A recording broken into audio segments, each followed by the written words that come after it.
Hi FF lovers, welcome back to my channel. Video को start करने से पहले अगर अभी तक आप में से किसी ने मेरे चैनल को सब्सक्राइब नहीं किया है तो प्लीज़ चैनल को सब्सक्राइब, वीडियो को लाइक और नीचे कमेंट करते हुए ज़रूर बताइएगा कि आज का पार्ट आप लोगों को कैसा लगा। तो चलिए कम बैक टू मी का नेक्स्ट पार्ट स्टार्ट करते हैं। लास्ट पार्ट में हमने देखा था कि लान वांगजी ड्रंक हो चुका था और उसे संभालते संभालते विंग बहुत ज़्यादा परेशान हो चुका था। And the last of the situation वो दोनों लव मेकिंग करके सो चुके थे, यानी कि एक बहुत ही रोमांटिक सा नाइट उन दोनों के बीच में स्पेंड हुआ था। नेक्स्ट मॉर्निंग जब लान वांगजी उठता है तो वो देखता है कि विंग बहुत बुरी तरीके से थका हुआ है। उसके फेस से ही ये साफ जाहिर हो रहा था कि उसने लास्ट नाइट विंग की क्या हालत की थी।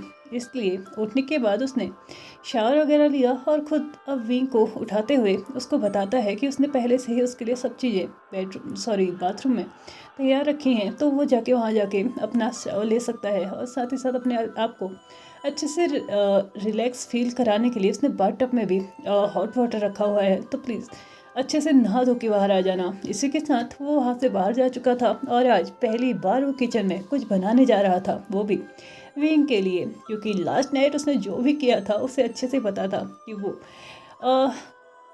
जेंटल तो नहीं रहा होगा। ऑफ कोर्स सी बात है, लायंस हैं तो कहीं ना कहीं वाइल्ड होना तो उनके खून में है। इस बात पे लान वांगजी अब ब्रेकफास्ट बनाना स्टार्ट कर चुका था और लगभग 1 घंटे के बाद जहाँ उसका ब्रेकफास्ट भी कंप्लीट हो चुका था और वो भी अपना मॉर्निंग रूटीन्स कंप्लीट करके नीचे आ ही चुका था। लेकिन आज वो बहुत ज़्यादा सरप्राइज था ये देख के कि लान वांगजी ने उसके लिए कुछ बनाया है। ऐसा कैसे हो सकता है? पिछले 3 महीनों में ऐसा कभी भी नहीं हुआ कि लान वांगजी उस किचन में कभी घुसा हो खाना बनाने के लिए। उस किचन में कभी घुसा हो तो वो सिर्फ खाना लेने के लिए या फिर कुछ अपने लिए लेने के लिए, बस बनाने के लिए तो कभी नहीं गया। ये चीज़ें शायद विंग के लिए थोड़ी सी वियर्ड हो सकती हैं, लेकिन हाँ, लान वांगजी काफ़ी हद तक बहुत अच्छा खाना बनाता था। उसके ब्रदर ने जब अपने बॉयफ्रेंड के साथ शिफ्ट होने का फैसला लिया था उसके बाद से ही लैन चिरेन और वो दोनों ही खाना बनाया करते थे। और मोस्टली लान वांगजी ज़्यादा फ्री रहता था, इसलिए हमेशा वही खाना बनाया करता था। उसके uncle most of the time company में रहते थे, ऑफिस में रहते थे और अपने ऑफिस के काम की वजह से घर में भी बिजी रहते थे। इसलिए लान वांगजी खुद ही खाना बनाया करता था। और इसका खाना बनाने का सबसे बड़ा रीज़न ये था कि उसे किसी और के बनाया हुआ खाना ज़्यादा पसंद भी नहीं आता था। वो लोग सिंपल सा ही खाना खाते थे और अगर कोई और खाना बनाए तो उन्हें लगता था कि थोड़ा बहुत स्पाइसी हो, थोड़ा बहुत चटपटा हो तो खाना अच्छा लगता है। इसलिए वो किसी और को प्रेफर ही नहीं करता था कि वो खाना बनाए, वो खुद ही खाना बनाया करता था या फिर उसके अंकल ही खाना बनाया करते थे। जब से उसके ब्रदर ने अपने बॉयफ्रेंड के साथ शिफ्ट होने का तय किया था, उससे पहले उसका ब्रदर ही खाना बनाया करता था। आज भी लान वांगजी ने विंग के लिए खाना बनाया था, ब्रेकफास्ट बनाया था। और वो ब्रेकफास्ट करने के लिए विंग तो मानो पूरा उसका तन बदन मतलब इस तरीके से चहक रहा था ना, बाय गॉड। उसने शायद लाइफ में पहली बार ऐसा, एक तो खाना बहुत ज़्यादा सिंपल लेकिन इतना टेस्टी कैसे हो सकता है। उसको अपने माइंड में सिर्फ एक ही सेंटेंस यहाँ पे याद आ रहा था जो कि मोस्टली लड़कियों के लिए यूज़ किया जाता था, जाता है, ब्यूटी विथ ब्रेन।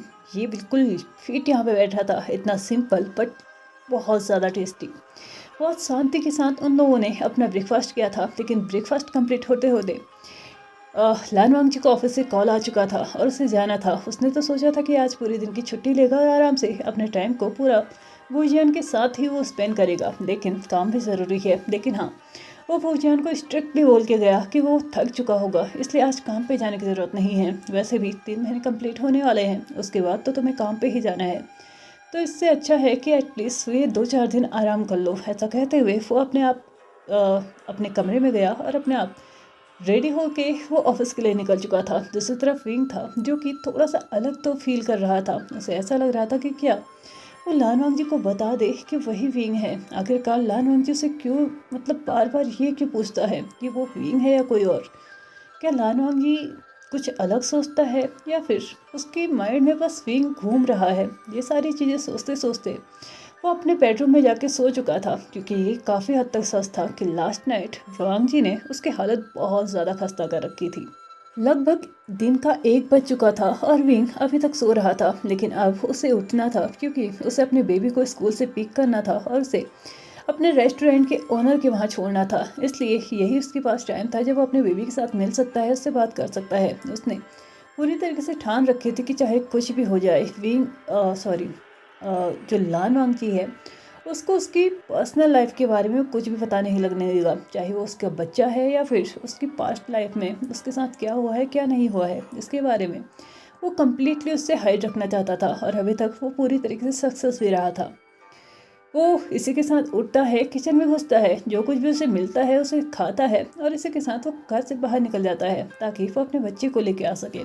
स्कूल पहुंच के और अपने बच्चे को पिक करने के बाद उसे अपने रेस्टोरेंट के ओनर के पास छोड़ आता है। कुछ टाइम उसके साथ अच्छे से स्पेंड करता है, बहुत ज़्यादा खेलता है, बहुत ज़्यादा मस्ती करता है और फाइनली लगभग 4 बजे के करीबन वो घर वापस आ चुका था। अभी भी लान वांगजी अपने ऑफिस में ही था और ये बात कोई विंग के लिए नई नहीं थी क्योंकि लान वांगजी ऑलमोस्ट 8 बजे के बाद ही घर पहुंचा करता था। दिन ऐसे ही निकलते गए और 2 दिन और निकल चुके थे। अब लान वांगजी और विंग दोनों के ही कॉन्ट्रैक्ट के बस 4 दिन रह चुके थे। लान वांगजी आज सुबह सुबह वो दोनों ही ब्रेकफास्ट कर रहे थे कि तभी उनके घर में किसी की एंट्री होती है और वो कोई और नहीं वे सांग था जो लान वांगजी का लीगल एडवाइज़र भी है और साथ ही साथ उसका बेस्ट फ्रेंड भी है। अब उसे नहीं पता यहाँ पे वो किस ओहदे के साथ आया है, क्या उसका फ्रेंड बन के या फिर उसका लीगल एडवाइज़र बन के। लान वांगजी जैसे ही वेसांग को देखता है तो उसे इनवाइट करता है ब्रेकफास्ट के लिए। वेसांग इस वक्त मना कर देता है क्योंकि वो ब्रेकफास्ट करके ही आया था और बार बार खाएगा तो वो मोटा हो जाएगा। ये सोच के उसने इस वक्त खाने को मना कर दिया था। लेकिन हाँ, वो लान वांगजी से कुछ बात करना चाहता था, इसलिए उसने लान वांगजी को उसके कमरे में चलने के लिए बोल दिया था। लान वांगजी बात को समझते हुए उसके कमरे में जा चुका था। इसी के साथ वो दोनों ही बात करने के लिए कमरे में जा चुके थे। लेकिन लान वांगजी विंग को बोल के गया था कि अगर पॉसिबल हो तो हमारे लिए 2 कप कॉफ़ी बना देना। विंग इस बात पे नोट करता है और अपने ब्रेकफास्ट को कंप्लीट कर लेने के बाद और साथ ही साथ किचन का सारा काम भी कंप्लीट करने के बाद फाइनली वो कॉफ़ी बनाने लगता है। दूसरी तरफ रूम में जाते ही लान वांगजी और वेसांग बात करने लगते हैं। वेसांग कुछ पेपर्स लेके आया था जिसके चलते वो कुछ डिस्कस करने वाले थे। 5-10 मिनट तक उन्होंने अपनी ऑफिशियल जो वर्क था उस पर डिस्कस किया। लेकिन धीरे धीरे लान वांगजी की जो लीगल एडवाइज़र था वो फ्रेंड के रूप में आने लगा था, यानी कि वेसांग और लान वांगजी का फ्रेंड बन के आने लगा था। उसने लान वांगजी से क्वेश्चन किया कि तुम्हारे और वुजियन के बीच में सब कुछ कैसा चल रहा है। तो लान वांगजी ने स्ट्रेट फेस के साथ ही आंसर किया, सब कुछ ठीक है और 4 दिन के बाद हमारा कॉन्ट्रैक्ट भी ख़त्म होने वाला है। इसी बात पे वेसांग ने फिर से लान वांगजी को बोला, क्या तुम उसे अपना नहीं सकते? क्या तुम्हें नहीं लगता कि तुम उसके साथ बहुत ज़्यादा कंफर्टेबल फील करते हो? लान वांगजी ने आंसर करते हुए बोला, हाँ लगता तो मुझे भी है, लेकिन वो वुजियन है, विंग नहीं है। इस बात पे वेसांग कट ऑफ करते हुए बोलता है, क्या तुम्हें लगता नहीं है कि वो विंग ही हो सकता है? तो इस बात पे लान वांगजी आंसर करते हुए बोलता है, फर्स्ट ऑफ ऑल उसने खुद बोला है कि वो विंग नहीं है। सेकंड, हम में से कोई भी अभी तक पता नहीं लगा पाया है कि वो विंग है या नहीं। लेकिन उसके अलावा 3 दिन पहले जब मैंने नाटक किया था, मैं ड्रंक हूँ, उस दिन भी मैंने उससे क्वेश्चन पूछा था कि वो विंग है। उसे पता है कि मैं ड्रंक हालत में सुबह होने तक सब कुछ भूल जाता हूँ, लेकिन फिर भी उसने मुझसे यही बोला कि वो विंग नहीं है। इसका मतलब क्या है? इसका सिंपल सा मतलब है वो विजियन है, वो विंग नहीं है। उन दोनों की पर्सनैलिटी अलग अलग है और मुझे विंग चाहिए, चाहे किसी भी हालत में क्यों ना मिले। विजियन हो सकता है कुछ टाइम के लिए मैं उससे अफेक्टेड हूँ, कुछ टाइम तक मेरा अफेक्शन उसके साथ रहेगा, लेकिन सच में मैं सिर्फ और सिर्फ विंग को ही मेरी लाइफ में चाहता हूँ। इस बात से वेसांग चिढ़ते हुए बोलता है, क्या तुम्हें सच में लगता है वो कभी वापस आएगा? तो इसी बात पे लान वांगजी भी आंसर करते हुए बोलता है, हाँ मुझे लगता है वो ज़रूर वापस आएगा। वेसांग उसको बोलता है, अगर उसने हद से ज़्यादा देर कर दी तो तुम क्या करोगे? लान वांगजी आंसर करते हुए बोलता है, मेरी शरीर में लास्ट सांस चल रही होगी और वो तब मेरी लाइफ में आए तो मैं तब भी खुश रहूँगा और मैं तब तक इंतज़ार करना चाहूँगा। उसने मुझे बोला था वो आएगा और एक ना एक दिन वो ज़रूर आएगा। लेकिन हाँ, इसका मतलब ये नहीं है कि मैं अपनी कोशिशों को छोड़ दूँ। मैं पूरी कोशिश करूँगा उसे ढूंढने की। इसी बात पे वेसांग उसको फिर से काटते हुए बोलता है, क्या तुम्हें लगता है वो तुम्हें मिलेगा? हम पिछले 4 साल से उसे ढूंढने की कोशिश कर रहे हैं और हमें उसका एक तक सुराग नहीं मिला है। क्या तुम्हें लगता है कि जिस फोटो के साथ तुम उसे ढूंढ रहे हो वो फोटो आज की डेट में उसके लिए मतलब थोड़ा सा भी वो कहीं से कहीं तक वैसा मैच करता हुआ?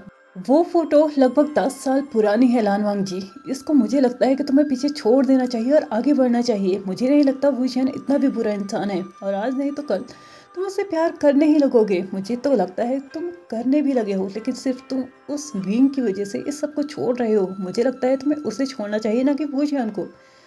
कहीं ऐसा ना हो कि आने वाली लाइफ में तुम इसके लिए भी पछताने लगो। तो लान वांगजी स्ट्रेट फेस के साथ कहता है, तुम्हें पता होना चाहिए कि मैं उससे प्यार नहीं करता हूँ। वो मेरी लाइफ में बस एक ज़रूरत की तरह आया है। मुझे उसकी ज़रूरत थी और उसे पैसों की ज़रूरत थी, तो हम दोनों ने ही एक दूसरे की ज़रूरत को कंप्लीट किया है। मुझे नहीं लगता इसमें कहीं से भी कहीं तक प्यार नज़र आ रहा है। और वैसे भी विंग को भूलना मेरे बस में नहीं है। मैं किसी भी हालत में उसे नहीं भूल सकता हूँ और जितना हो सके मैं उसे ढूंढने की कोशिश करूँगा। जब तक मैं अपनी सांसें ले रहा हूँ मैं उसे ज़रूर ढूंढूंगा और मुझे पूरा विश्वास है कि वो कभी ना कभी मेरी लाइफ में ज़रूर वापस आएगा। मुझे पूरा यकीन है जिस दिन भी उसने मुझे देख लिया वो मुझसे ज़रूर मिलेगा। इस बात पे लान वांगजी शांत हो चुका था। वेसंग फिर से इरिटेट होते हुए उसको बोलता है, ठीक है, तुम बोलते हो कि तुम्हें विंग से प्यार है, तो तुमने वुजियान के साथ वो सब कुछ क्यों किया? तो इस बात पे लान वांगजी आंसर करते हुए बोलता है, इसमें कुछ गलत था क्या? वैसे भी वो भी इस बात के लिए एग्री था, मैं भी इस बात के लिए एग्री था। हम दोनों में से ही किसी ने किसी को फोर्स नहीं किया, तो मुझे नहीं लगता ये गलत है। वैसे भी हम एडल्ट लोग हैं, कभी भी किसी के साथ भी किसी भी टाइम हम फिजिकल रिलेशनशिप बना लेते हैं। ये एक नॉर्मल सी बात है। मुझे नहीं लगता इस पर इतना रिएक्ट करने की बात है। तो इस बात पे लान वांगजी वेसांग फिर से चिढ़ते हुए बोलता है, बस करो लान वांगजी, क्या लगता है तुम्हें? क्या तुम्हें खुद को खुद से समझना नहीं आता? क्या कोई दूसरा इंसान आके तुम्हें खुद ये समझाएगा कि तुम क्या सोच रहे हो? मुझे तो लगता है तुम अपने आप को नहीं समझ पा रहे हो। तुम्हें तुम्हारे प्यार को भूल के उस पर कंसंट्रेट करना चाहिए जो कि अभी तुम्हारे पास है। और रही बात प्यार की, मुझे लगता है आज नहीं तो कल तुम उससे प्यार करने ही लगोगे। क्या कमी है इसमें? मुझे लगता है वो बहुत ज़्यादा परफेक्ट है। और तुम्हें, मैं जब भी उसके साथ देखता हूँ तो मुझे एक अलग सी फीलिंग आती है। ऐसा लगता है कि तुम उसके साथ खुश हो, तो इस बात को तुम एक्सेप्ट क्यों नहीं करते? तो इसी बात पे लान वांगजी अपने सीट से उठते हुए वेसांग को देखते हुए बोलता है, क्या तुम्हें लगता है कि मैं उसे एक्सेप्ट कर सकता हूँ? क्या होगा कल के दिन अगर मेरा प्यार लौट आया, तो मैं उस वक्त उसका क्या करूँगा? मैं किसे चूज़ करूँगा? और रही बात हम दोनों के बीच में जो कुछ भी हुआ वो एग्रीमेंट पे साइन था, वो उसके लिए वो भी एग्री था और मैं भी एग्री हूँ। तो मुझे नहीं लगता हम दोनों में से किसी ने भी कुछ भी गलत किया है। इवन वो एग्रीमेंट तो बनाया ही इसी बेस्ड पे किया आया था ना। तो मुझे इसमें कहीं से भी कहीं तक कुछ भी गलत नहीं नज़र आ रहा है। अगर हम दोनों के बीच में फिजिकली कांटेक्ट हुए भी हैं तो वो लीगल है। इस बात पे ना ही वो ऑब्जेक्शन कर सकता है और ना ही मैं कर सकता हूँ, क्योंकि हमारे कॉन्ट्रैक्ट में ये क्लियरली मेंशन था कि हम दोनों के बीच में ये होगा। इवन वो तो मैं था जिसने खुद को कंट्रोल करके रखा हुआ था, वरना ये सारी चीज़ें तो कब की हो जाती। इस बात पे लान वांगजी को एक वियर्ड से लुक के साथ वेसांग देखते हुए बोलता है, एक मिनट, तुम्हें क्या लगता है किसी के साथ सो जाना इतना ईजी है? क्या तुम्हें लगता है कि तुम किसी के भी साथ सो सकते हो? क्या आज से पहले किसी और के लिए तुम्हारी फीलिंग हुई थी कि किसी और के साथ तुम सोना चाहते थे, किसी और के साथ तुम अपनी बॉडी को शेयर करना चाहते थे? क्यों क्यों सिर्फ वुजियान को ही तुमने इस चीज़ के लिए चूज़ किया? क्या इतने सालों तक तुमने अपनी वर्जिनिटी इसीलिए बचाई थी कि तुम किसी स्ट्रेंजर के साथ आके उन सबको स्पॉइल कर दो? मुझे नहीं लगता कि ये सारी चीज़ें एक इत्तेफाकन है। मुझे लगता है कि ये चीज़ें डेस्टिनी में पहले से ही लिखी हुई हैं। तो प्लीज़ इस बात को समझने की कोशिश करो। लान वांगजी अगेन से वेसांग को बस एक ही चीज़ समझाता है कि ये सारी चीज़ें नॉर्मल हैं और मुझे कोई फ़र्क नहीं पड़ता कि मैंने अपनी वर्जिनिटी किसके साथ लूज़ की है। मुझे ये भी फ़र्क नहीं पड़ता कि कल के दिन विंग भी मेरे सामने एकदम प्योर आता है या नहीं। मुझे फ़र्क इस बात से पड़ता है कि वो मेरे साथ होगा। मुझे इस बात पे पूरा विश्वास है कि एक ना एक दिन हमारी लाइफ में ऐसा ज़रूर आएगा जहाँ पे मैं और विंग एक दूसरे को फेस कर रहे होंगे और एक दूसरे के साथ एक हैप्पी लाइफ स्पेंड कर रहे होंगे। और उस दिन वो जान के हमारी लाइफ में कोई जगह नहीं होगी। इस बात को मैं और ज़्यादा आगे नहीं बढ़ाना चाहता, इसलिए 4 दिन के बाद हमारा कॉन्ट्रैक्ट ख़त्म ही होने वाला है, तो मुझे नहीं लगता इसको और आगे बढ़ाना चाहिए। और वैसे भी मैं अब अपनी मेंटल स्थिति में भी ठीक हूँ। मुझे नहीं लगता कि मुझे और ज़्यादा उसकी ज़रूरत है। इस बात पे वेसांग लास्टली चिढ़ते हुए फिर से उससे बोलता है, बाय एनी चांस वो प्रेग्नेंट हो जाता है तो तब तुम क्या करोगे? तो इस बात पे लान वांगजी उसको घूरते हुए बोलता है, क्या हो गया है तुम्हें? क्या तुमने हमारे एग्रीमेंट के किसी भी पॉइंट को पढ़ा नहीं था? क्या तुम ही वो एक इंसान नहीं हो जिसने ये सारी चीज़ें पहले से ही मैनेज करके रखी थी? क्या तुम नहीं जानते हो उसमें हर एक पॉइंट लिखा हुआ था? इवन उसके लास्ट पॉइंट में ये भी लिखा हुआ था कि बाय एनी चांस वो प्रेग्नेंट हो जाता है तो मैं उसके बेबी का, यानी कि मेरे बेबी की पूरी रिस्पॉन्सिबिलिटी लूँगा। इस बात पे वेसांग फिर से थोड़ा सा चेक करते हुए लान वांगजी से पूछता है, मान लिया तुम बच्चे की रिस्पॉन्सिबिलिटी लोगे, तुम अपनी रिस्पॉन्सिबिलिटी बहुत अच्छे से निभाओगे, मैं अच्छे से जानता हूँ, लेकिन उस बच्चे के बाद उसकी रिस्पॉन्सिबिलिटी का क्या? क्या उसकी रिस्पॉन्सिबिलिटी भी तुम लोगे? क्या उसको अपनी लाइफ में शामिल करोगे? लान वांगजी इस बात पे थोड़ा सा सुन रह चुका था, क्योंकि उसे नहीं पता था उसे क्या आंसर करना चाहिए। उसे पता था कि अगर वुजियान प्रेग्नेंट हो गया तो ऑफकोर्स सी बात है वो बच्चे को उससे दूर नहीं कर सकता, लेकिन हाँ वो वुजियान को भी एक्सेप्ट नहीं कर सकता। इवन तब तक तो नहीं कर सकता जब तक लान वांगजी को विंग की कोई खबर नहीं मिल जाती, जब तक उसे ये महसूस नहीं हो जाता कि विंग उसकी लाइफ में कभी भी वापस नहीं आने वाला है, वो तब तक तो वुजियान को अपनी लाइफ में एक्सेप्ट नहीं करेगा। लेकिन इस बात को यहीं पे छोड़ते हुए वो सीधे स्ट्रेट फेस के साथ वेसांग को आंसर करता है, उसके बारे में मैं नहीं जानता। हो सकता है मेरे बच्चे को जन्म देने के लिए मैं उसका ख्याल रख सकूं, उसको एक स्पेशल पोजीशन दे सकूं मेरी लाइफ में, लेकिन फिर भी जो पोजीशन मेरे प्यार की है वो कोई और नहीं ले सकता। स्पेशली तब तक तो नहीं ले सकता जब तक मुझे इस बात की श्योरिटी नहीं मिल जाती कि मेरा प्यार कभी भी लौटने वाला नहीं है और मेरी उम्मीदें बहुत ज़्यादा बेकार हैं। लान वांगजी की सारी बातें सुनते सुनते वेसांग परेशान हो चुका था और अब उसमें हिम्मत नहीं थी कि वो लान वांगजी को कुछ भी समझा सके, क्योंकि ये सारी चीज़ें उसे लगभग वो 4 सालों से समझा रहा था कि विंग से मूव ऑन करो, आगे बढ़ो, लेकिन विंग लान वांगजी के दिल दिमाग से निकलने का तो नाम ही नहीं ले रहा था और अब वो भी थक चुका था। इस बात को यहीं पे क्लोज करते हुए वो फिर से स्ट्रेट फेस पे आ चुका था, यानी कि वो इस वक्त लैन ग्रुप का लीगल एडवाइज़र बन के उससे बात कर रहा था। उसने कुछ फाइल्स को फिर से लान वांगजी के करीब खिसकाया और उन पे उसका साइन लेते हुए बोला, हमें आज शाम को गोसू के लिए निकलना होगा क्योंकि वहाँ पे हमारी कल सुबह बहुत इंपॉर्टेंट मीटिंग है। इस बात पे लान वांगजी आंसर करते हुए बोलता है कि हम उसको 2-4 दिनों के लिए टाल नहीं सकते। तो इस बात पे वेसांग आंसर करते हुए बोलता है, नहीं, हमें कल सुबह ही उसे अटेंड करना होगा और वैसे भी कल शाम तक हम वापस आ जाएंगे, तो टेंशन मत लो। लान वांगजी वेसांग की बात सुनते हुए इस बात पे एग्री हो जाता है कि वो आज शाम को यहाँ से निकल जाएंगे और कल शाम तक वो वापस भी आ जाएंगे। वो इसलिए यहाँ से नहीं जाना चाहता था क्योंकि उसे पता था कि उसके और विंग के बीच में जो कॉन्ट्रैक्ट हुआ है उसको बस 3 ही दिन बचे हैं। आई मीन आज का दिन तो ऑलमोस्ट निकल ही चुका है और अब सिर्फ 3 दिन बचे हैं, लेकिन उसमें भी उसको 1 दिन और गंवाना पड़ेगा। बस उसके पास 2 ही दिन बच जाएंगे, फिर उसके और वुजियान का एक साथ टाइम स्पेंड करना शायद मुश्किल ही हो पाएगा। इसलिए वो चाहता तो था कि वो दोनों एक अच्छी कुछ यादें अच्छी सी एक दूसरे के साथ स्पेंड करे। भले ही लान वांगजी इस बात से कंफ्यूज था, या फिर ये कहो कि अभी तक अपने दिल की फीलिंग्स को समझ नहीं पाया था, लेकिन हाँ कहीं ना कहीं दिल की किसी गहराइयों में ही सही, लेकिन वो जान वहाँ पे था और कहीं ना कहीं वो विंग की जगह लेते जा रहा था। भले ही इस बात को एक्सेप्ट करने की हिम्मत लान वांगजी में नहीं थी। इसी के साथ उन दोनों की यहाँ पे बातें ख़त्म हो चुकी थी, लेकिन कोई था जो उनकी बातों को सुन रहा था और अनफॉर्चुनेटली आज भी उसने बातें आधी अधूरी ही सुनी थी। अगर शुरुआत से सुनी होती तो शायद बात कुछ अलग होती, लेकिन उसने बातें आज भी अधूरी ही सुनी थी। उसने बस वहाँ से सुना था जहाँ से बात आई थी लान वांगजी के प्यार के वापस आने की, और लान वांगजी ने कम्प्लीटली यहाँ पे एक्सेप्ट किया था कि अगर उसका प्यार उसकी लाइफ में वापस लौट के आता है तो वो जान को बिल्कुल भी अपनी लाइफ में नहीं रखेगा। और इस बात से विंग फिर से टूट चुका था। विंग को नहीं पता था कि लान वांगजी का प्यार कौन है और उसने कभी पूछने की कोशिश भी नहीं की, लेकिन एक चीज़ तो वो श्योर हो चुका था कि वो जान या फिर विंग, उनमें से कोई भी लान वांगजी की लाइफ में एज ए लवर बिल्कुल भी नहीं घुस सकता। वुजियान ने ये बात सुन ली थी कि वो आज शाम को यहाँ से जाने वाले हैं, लेकिन अगले ही पल उसने भी डिसाइड किया कि इन लोग के चले जाने के बाद वो भी कल सुबह यहाँ से निकल जाएगा। भले ही 2 दिन और बचे थे उनके एग्रीमेंट को, लेकिन एग्रीमेंट ऑलमोस्ट ख़त्म ही होने को आया है, तो इस बात पे ज़्यादा कोई इफेक्ट भी नहीं पड़ने वाला। और उसने डिसाइड किया कि वो भी यहाँ से चले ही जाएगा, क्योंकि यहाँ से जाते वक्त अगर वो लान वांगजी से मिलता है तो कहीं ना कहीं उसके इमोशंस फिर से बाहर आएंगे और अपने आप को कंट्रोल कर पाना उसके लिए बहुत ज़्यादा मुश्किल होगा। इसलिए उसने अपने आप को लान वांगजी से फिर से दूर करने की पूरी प्लानिंग कर ली थी।